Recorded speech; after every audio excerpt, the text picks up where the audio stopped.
परमसुखदं केवलं ज्ञानमूर्तिं द्वन्द्वातीतं गगनसदृशं तत्त्वमस्यादिलक्ष्यम् एकं नित्यमिमलमचलं सर्वधी साक्षभूतं भावातीतं त्रिगुणरहितं श्रीगुरुं तन्नमामि। अज्ञानतिमिरान्धस्य ज्ञानाञ्जनशलाकया चक्षुरुन्मीलितं येन तस्मै श्रीगुरुवे नमः। तस्मै श्रीगुरुवे नमः। तस्मै श्रीगुरुवे नमः। आपण संतश्रेष्ठ बसवलिंग महाराजांच्या अभंगवाणीवर चिंतन करत आहोत। चिंतनासाठी आजचा घेतलेला अभंग आहे, आपुल्या मनाचा निश्चय हा झाला, परतून आला ऐसा नाही। भोगियलो आम्ही संसारीचा भोग, आता वाटे त्याग करावा हो। अग्नीचे ते सुख मानी जैशी सती, पुढे मोक्ष गती भ्रताराशी। भोगियलो आम्ही संसारीचा भोग, आता वाटे त्याग करावा हो। बसवलिंग म्हणे तैसेची करावे, आता काय पहावे मागे पुढे। भोगियलो आम्ही संसारीचा भोग, आता वाटे त्याग करावा हो। या 4 चरणाच्या अभंगामध्ये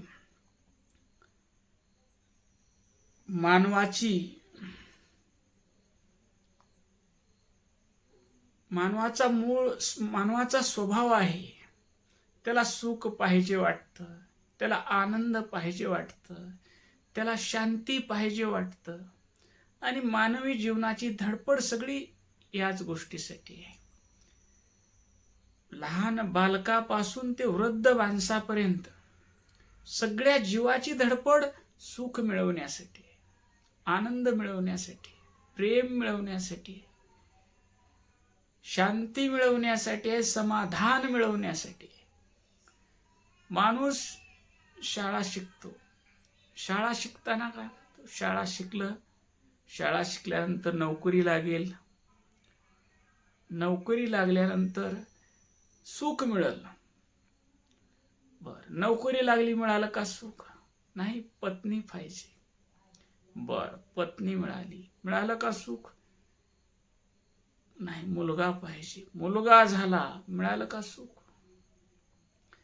माणूस मागे पळत आहे आणि सुख पुढं पळत आहे।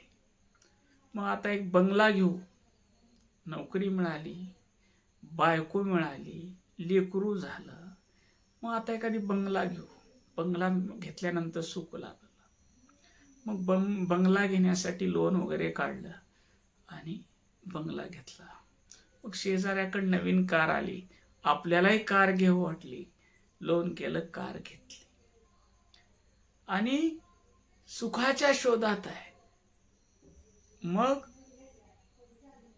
गाडीचे हप्ते, बंगल्याचे हप्ते, या सगळ्या गोष्टीमध्ये माणूस हैराण होऊन जातो। पत्नी, मुलाचे शिक्षण, लग्न, या सगळं फिरता फिरता फिरता दमून जातो। सगळं करता करता दमाला येतो। म्हणतो मुलाला, तुमच्यासाठी एवढं केलं रे बाबांनो।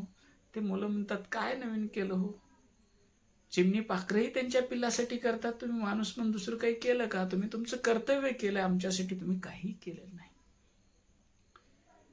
त्यावेळेस माणूस कंटाळतो। ज्या सुखाचा मी शोध घेत होतो ते सुख या संसारामध्ये नाही। मला वाटलं की शाळा शिकून नोकरीमध्ये सुख असेल, नोकरीही लागली, पण त्याच्यात पूर्ण सुख मिळालं नाही। बायको केल्यावर मिळेल वाटलं, बायको केली, त्याच्यातही मिळालं नाही। मुलगा झाला, त्याच्यात सुख मिळेल वाटलं, मिळालं नाही। बंगला बांधला, बंगल्यातही सुख नाही, गाडीतही सुख नाही। मग सुख कुठं आहे? पळता पळता दमछाक होते, बीपीची गोळी चालू होते, शुगरची गोळी चालू होते, थायरॉइड होतो, पळून पळून वेळेवर जेवण नाही, पुरेशी झोप नाही, पळून पळून पळून दमाला आला. मग डॉक्टर सांगतात तुम्हाला विश्रांतीची गरज आहे, तुम्हाला व्यायामाची गरज आहे, तुमचं वजन कमी केलं पाहिजे, तुम्हाला जगायचं झालं तर तुम्हाला आरोग्य सांभाळलं पाहिजे, 10 मिनिट ध्यान केलं पाहिजे, प्राणायाम केला पाहिजे, सत्संग ऐकला पाहिजे, जेणेकरून तुमचं मन समाधान राहील. त्यावेळेस माणूस उभगतो आणि सुख कुठं आहे त्याचा शोध घेतो. सुख कुठं आहे त्याचा शोध घेतो. कसं आहे, उदाहरण सांगायचं झालं तर एका शेतकऱ्यापाशी आम्ही थांबलो. मग त्यानं बैलगाडीत ओझं आणलं आणि त्याच्या घरची माऊली डोक्यावर टोपलं घेऊन आली आणि तो तिथं थांबला आणि कुत्रा दमाला येऊन लाकू लागला. त्यावेळेस त्या शेतकऱ्याला विचारलं, काय हो तुमचं शेत लांब आहे का? तुमचं शेत इथून लांब आहे का 1-2 किलोमीटर? नाही हो, किलो 2 किलोमीटर कुठं, इथून एक अर्धा किलोमीटरचा रस्ता असेल आणि तेवढं लांब नाही आमचं शेत. मग हो तुमचा कुत्रा दमाला आला. त्यावेळेस त्यानं सांगितलं की अंतर तेवढंच आहे, पण हा कुत्रा का करतो, रस्त्यावर शेताच्या वाटवून कुठं लांब माणूस दिसला त्याच्यापर्यंत पळत भुकत जातो, त्याच्यानंतर कुठलं मांजरीचं पिल्लू दिसलं त्याच्या मागे पळत भुकत जातो, अहो उंदीर दिसला तर त्याच्या मागे भुकत जातो आणि हैराण होतो आणि दमाला येतो. तशी माणसाची अवस्था आहे. हे मिळालं तर सुख मिळेल, ते मिळालं तर सुख मिळेल, ते मिळालं तर सुख मिळेल, असं पळून पळून दमाला येतो, पण त्याला सुख काही मिळत नाही. मग तो सुखाचा शोध घेतो. त्यावेळेस त्याला लक्षात येतं की साधू संतांच्या चरणात सुख आहे. साधूच्या संतांच्या सद्गुरूला शरण गेल्याशिवाय मला सुख लाभणार नाही. आणि तो म्हणतो, इतके दिवस केला संसार, आता मला शाश्वत सुख पाहिजे, मला शांती पाहिजे, मला आनंद पाहिजे, मला हृदयामध्ये प्रेमाचा झरा पाहिजे. आणि ते पाहिजे असेल तर सुख कुठं आहे? आम्हा सुख दिसे संताचे पायी, संत ते अक्षय समाधान. ते सुख कुठं आहे? संताच्या पायात आहे. म्हणून संताला समर्पित व्हायचा तो निश्चय करतो की एवढं पळालो दमाला आलो तरी ह्या संसारात मला सुख मिळालेलं नाही. आता मला सुख जर पाहिजे असेल तर साधूला शरण गेलं पाहिजे, संताला शरण गेलं पाहिजे. आणि तो संताला शरण जातो आणि त्यांच्या चरणी समर्पित होतो. गुरु महाराज, या संसारात पळून पळून मी थकलो आहे आणि माझं शरीर, माझं मन, माझा प्राण, माझं मी पण, माझं माझेपण, माझी धन संपत्ती, पत्नी, पुत्र, परिवार सर्व मी तुमच्या चरणी समर्पित करत आहे. महाराज म्हणतात, बघ, विचार कर. त्यावेळेस तो म्हणतो, आपुला निश्चय मनाचा हा झाला, परतोनी आला ऐसा नाही. महाराज, मनाचा निश्चय झालेला आहे.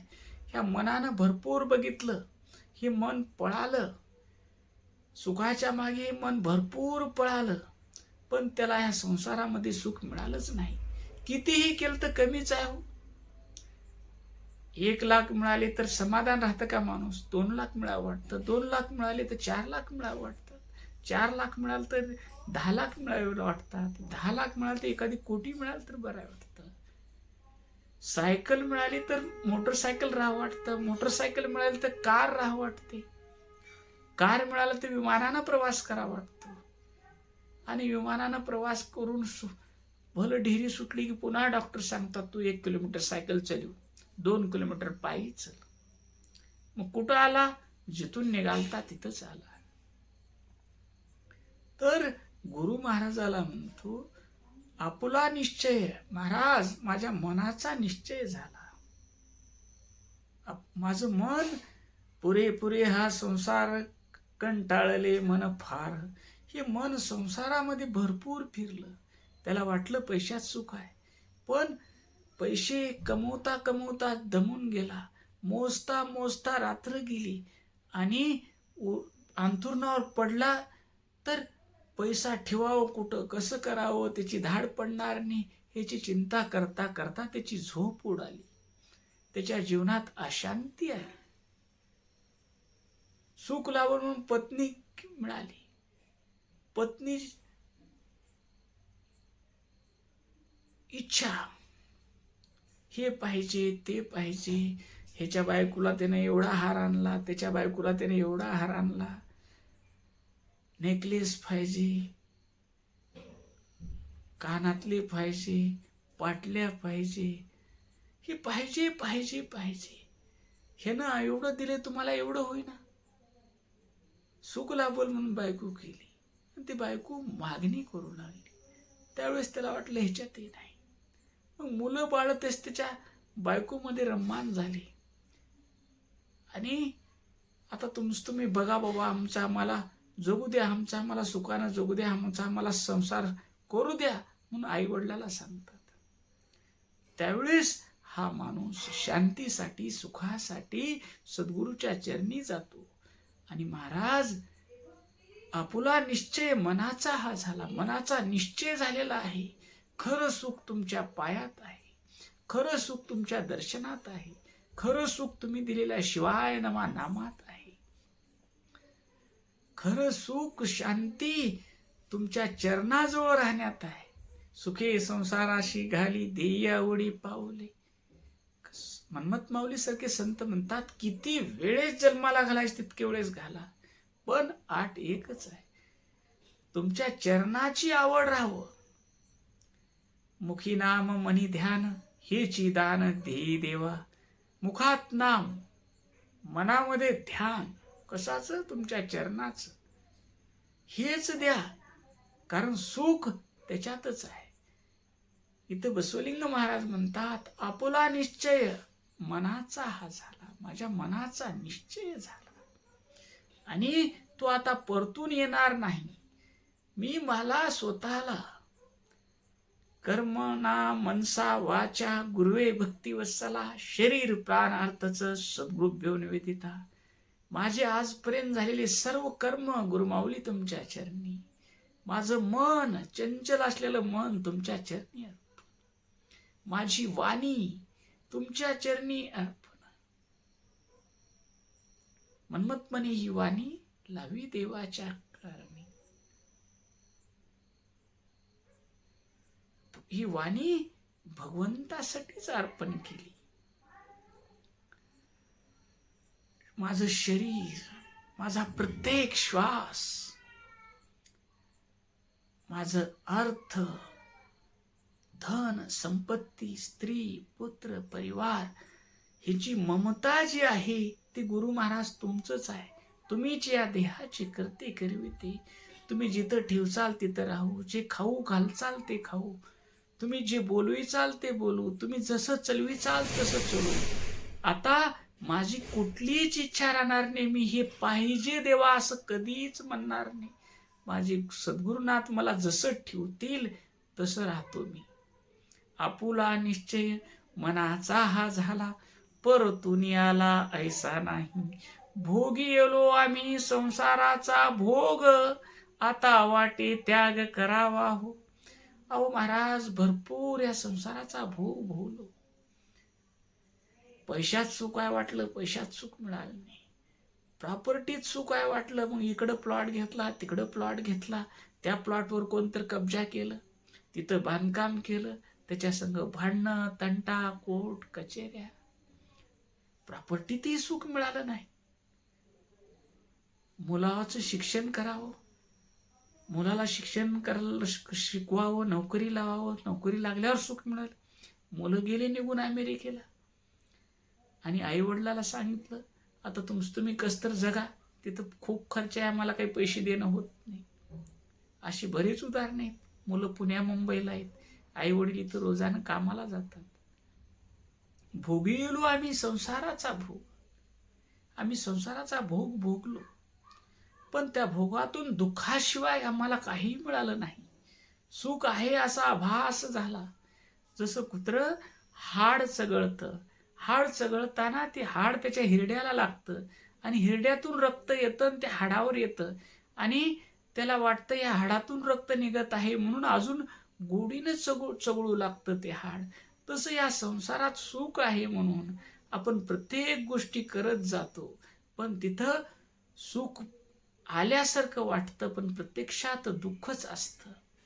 म्हणून म्हणतात, भोगेलो आम्ही संसारीचा भोग, आता वाटे त्याग करावा हो. आता हे काहीच नको, मला फक्त शांती पाहिजे, समाधान पाहिजे, प्रेम पाहिजे, मला आनंद पाहिजे, मला सुख पाहिजे. हे देण्याची क्षमता कुणाकडे आहे? पैसे जर तुम्हाला मागायचे असेल तर एखाद्या पैसेवाल्याला मागितलं तर पैसे मिळतील. पाणी जर तुम्हाला मागायचं आहे, पाणी जर तुम्हाला घागर भरून कुणाच्या घरून आणायचं आहे पाणी, ज्याच्या घरी बोर आहे त्याच्या घरून तुम्ही पाणी आणू शकता. ज्याच्याकडे आहे त्याच्याकडूनच आणचाल. ज्याच्या घरी फळाचा मळा आहे त्याच्या शेतात गेलं तर तुम्हाला फळं विकत मिळतील. तसं ज्यांच्याकडे सुख आहे, आनंद आहे, प्रेम आहे, शांती आहे, असे ते संत आहेत. मग त्यांच्याकडे आहे म्हणून ते देऊ शकतात. म्हणून भोगेलो आम्ही संसारीचा भोग, आता वाटे त्याग करावं. ते सगळं सोडून देऊ महाराज आणि तुमच्या चरणापाशी बसून राहावं. पुढं म्हणतात, अग्नीचे ते सुख मानी जैशी सती, पुढे मोक्षगती भ्रताराशी. अग्नीचं सुख, पूर्वी पतिव्रता स्त्री पतीच्या निधनानंतर आपण राहून काय करायचं आहे म्हणून ती पतीच्या चितेत स्वतःहून उडी मारायची एखादी पतिव्रता. आणि कशासाठी उडी मारायची? की पुढे त्या नवऱ्याला मोक्ष गती प्राप्त व्हावी. पुन्हा ती अनिष्ट प्रथा झाली. स्त्रीची इच्छा असू नसू तिला सतीच गेलं पाहिजे अशी चुकीची परंपरा चालू झाली आणि भारतातील समाज सुधारकांनी ती सतीची प्रथा बंद केली, त्यासाठी कायदा केला. पण इथं त्या काळात संत बसवलिंगांनी ज्यावेळेस अभंग लिहिला त्यावेळेस पतिव्रता स्त्री नवऱ्याचा मृत्यू झाल्यानंतर त्याच्या चितेवर सती जायची आणि स्वतःचं जिवंत शरीर जाळायची. कशासाठी? त्या पतीला पुढं मोक्षगती मिळावी म्हणून. तसं या संसारात सुख नाही या निश्चयावर दृढ होऊन सद्गुरुनाथाच्या चरणी पूर्ण समर्पित व्हावं आणि तुम्हीच करते करविते आहात. तुम्ही जसं चलवाल तसं चलवू, जसं बोलवाल तसं बोलू, जसं ठेवाल तसं राहू, जे खाऊ घालाल ते खाऊ, माझी कुठलीही इच्छा राहणार नाही. असे अभंगातून संत बसवलिंग महाराज शेवटच्या चरणात म्हणतात.